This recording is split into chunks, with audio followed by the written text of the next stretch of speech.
bisa saya sebutkan satu-satu yang sangat-sangat saya muliakan dan sangat-sangat saya hormati.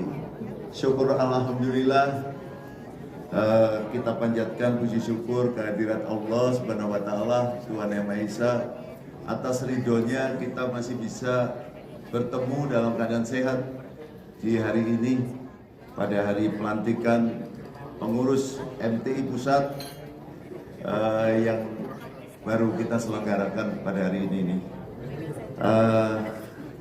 Saya mengucapkan selamat atas sudah dilantiknya pengurus pada hari ini. Semoga di dalam kinerja kedepannya kita jauh lebih baik dengan kepemimpinan Pak Profesor Doktor ini, Pak Haris Muhammadun yang luar biasa.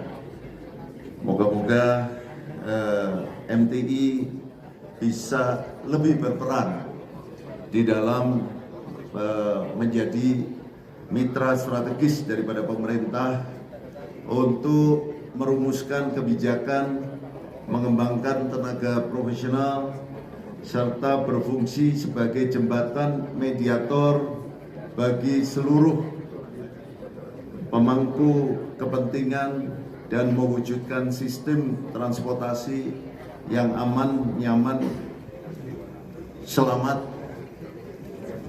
dan berkelanjutan. Ini yang paling penting adalah kita bisa menjembatani sebagai masyarakat transportasi Indonesia, bisa menjembatani antara pemerintah dengan masyarakat. Tentunya apa yang menjadi keinginan daripada masyarakat bisa kita akomodir, menjembatani baik itu ke pemerintah maupun ke DPR, karena yang memberikan satu termasuk yang memutuskan atau mengesahkan semua undang-undang termasuk anggaran melibatkan dengan DPR RI. Tentu ini menjadi satu keinginan daripada MTI, termasuk juga mengembangkan profesionalisme, meningkatkan mutu tenaga ahli dan penguasaan ilmu pengetahuan serta teknologi daripada transportasi. Juga tentu juga selalu mengawal agar pelayanan angkutan dan infrastruktur transportasi senantiasa berpihak kepada keselamatan dan kebutuhan masyarakat. Saat ini begitu banyak permasalahan di transportasi. Ini mohon maaf yang Bapak Dirjen Intram, begitu banyak permasalahan transportasi. Yang pertama tentu permasalahan yang diinginkan oleh masyarakat adalah integrasi daripada transportasi ini sendiri. Jadi masih banyak transportasi yang belum terintegrasi dengan maksimal. Ini sehingga masyarakat masih menemui kesulitan, terutama adalah biaya daripada transportasi itu sendiri, yang akhirnya menjadi mahal karena masyarakat harus menggunakan transportasi publik yang semi private, taksi dan sebagainya, sehingga ongkos daripada transportasi menjadi mahal. Ini sebagai contoh adalah transportasi udara yang misalnya ke Lombok, ke Pulau Lombok, sampai di sana transportasi publiknya tidak ada yang terintegrasi dengan kepelabuhanan, baik itu pelabuhan laut maupun pelabuhan udara.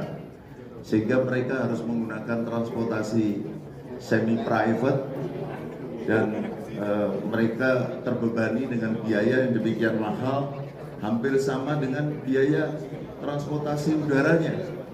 Tapi yang lebih banyak dikritik oleh masyarakat adalah transportasi udaranya mahal, padahal transportasi daratnya jauh lebih mahal. Ini alhamdulillah sekarang dari Lombok, pemerintah NTB, pemerintah daerah NTB sudah mengintegrasikan dengan transportasi atau angkutan bis yang langsung menuju ke kawasan-kawasan wisata yang dulunya masih belum, dan ini harus dilanjutkan oleh daerah-daerah lain untuk integrasinya daripada transportasi itu sendiri. Yang kedua, tentu permasalahan utama daripada transportasi ini adalah yang berhubungan dengan keselamatan. Kita tahu bahwa ini Pak yang mewakili Pak Menteri ini jauh lebih menguasai ini. Mohon maaf ini Pak. Kita tahu bahwa ada yang dinamakan stakeholder keselamatan. Stakeholder keselamatan ini tidak hanya dari sisi operator saja. Jadi kebanyakan kalau misalnya ini terjadi kecelakaan yang baru terjadi beberapa hari ini, yaitu kecelakaan kapal laut. Ini yang paling dipersalahkan adalah biasanya dari sisi operator. Padahal stakeholder keselamatan itu ada government atau regulator, ada regulator, ada operator, ada facilitator. Facilitator ini kepelabuhanan, itu yang juga memegang peran cukup penting di dalam keselamatan ini. Ini sebagai contoh, di pelabuhan laut tidak ada namanya X-ray yang mengecek secara cermat seperti yang ada di udara.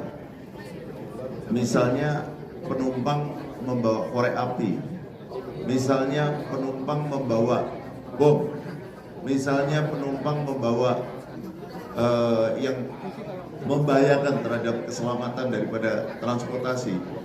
Ini tidak terdeteksi dengan baik, apalagi dengan adanya kendaraan yang menyeberang itu tanpa dikontrol dari misalnya ada X-ray dan sebagainya yang bisa mengetahui apa yang diangkut oleh kendaraan tersebut. Ini peran daripada facilitator, peran daripada kepelabuhanan yang dimana di transportasi udara sangat ketat dan dilakukan bukan oleh operator, tapi dilakukan oleh kepelabuhanan dan juga tentunya oleh government atau regulator. Di samping itu masih banyak stakeholder daripada transportasi lainnya yang sangat mempengaruhi terhadap terhadap transportasi itu sendiri. Contohnya adalah tentunya yang berhubungan dengan pendidikan daripada sumber daya manusia, SDM-nya, yang mengendalikan daripada alat transportnya itu sendiri.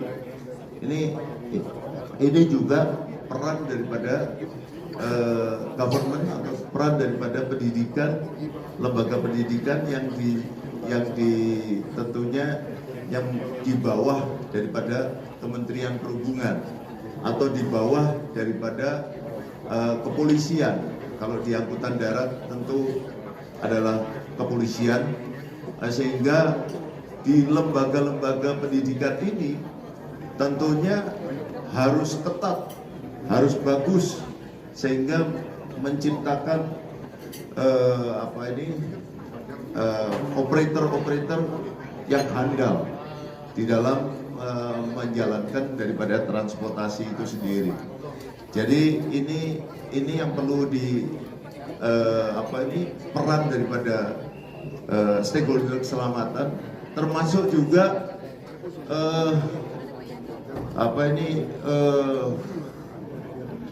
kalau maintenance facility ini sangat jarang mungkin kita cek secara maksimal, karena maintenance facility ini, atau kalau di angkutan laut adalah galangan kapal, kalau di udara MRO ya, tempat untuk perbaikan kelayakan daripada transportasi udara maupun laut, termasuk juga darat.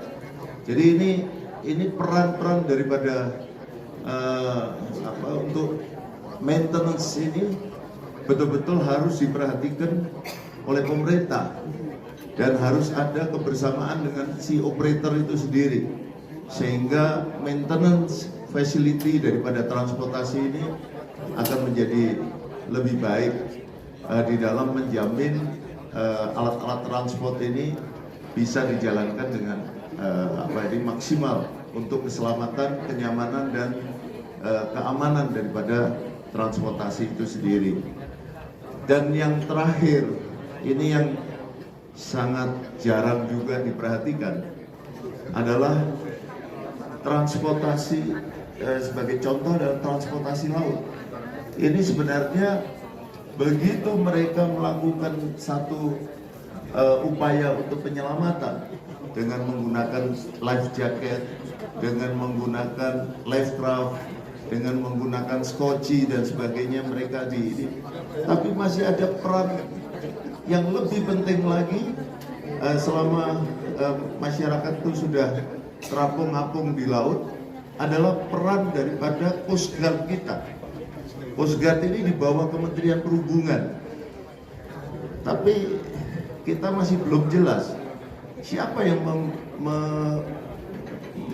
mendapatkan peran yang tepat untuk Coast Guard itu sendiri. Undang-undangnya sudah ada, kalau nggak salah KM-nya ya Pak, PM-nya, undang-undangnya sudah ada Pak, untuk Coast Guard. Yang berperan sebenarnya adalah KPLP. Tapi di sini bila terjadi kecelakaan, reaksi daripada Coast Guard kita ini kurang maksimal, kurang cepat. Akhirnya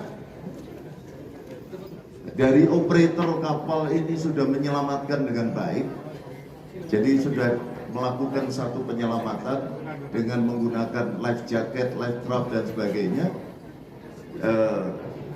Mereka tidak terdeteksi posisinya masing-masing, sehingga mereka sudah tersebar, dan selama beberapa hari mereka terapung,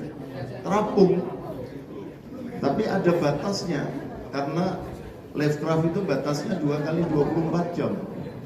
Nah, ini yang peran daripada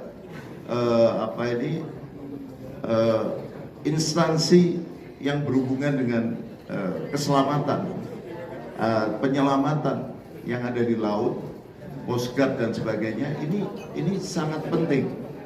Karena kalau kita tahu di Filipina maupun di Jepang, itu rata-rata respon time-nya itu antara 15 menit sampai 1 jam. Sedangkan kita kemarin sampai berjam-jam belum ada reaksi, dan untung ada 9 kapal kargo yang kemarin menyelamatkan secara total daripada masyarakat yang terapung-apung di sekitar daripada pesawat, daripada kapal itu sendiri. Termasuk juga yang di Selat Bali. Selat Bali itu juga begitu. Jadi yang menemukan malah kebanyakan adalah nelayan.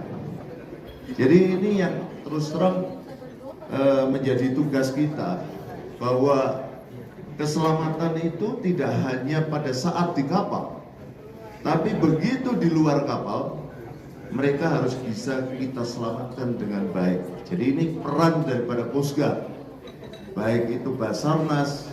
Kalau di luar negeri kan Coast Guard itu terdiri dari SAR, Sarnas, dan KAPMA, keamanan. Jadi keamanan dan keselamatan ini di bawah langsung Coast Guard.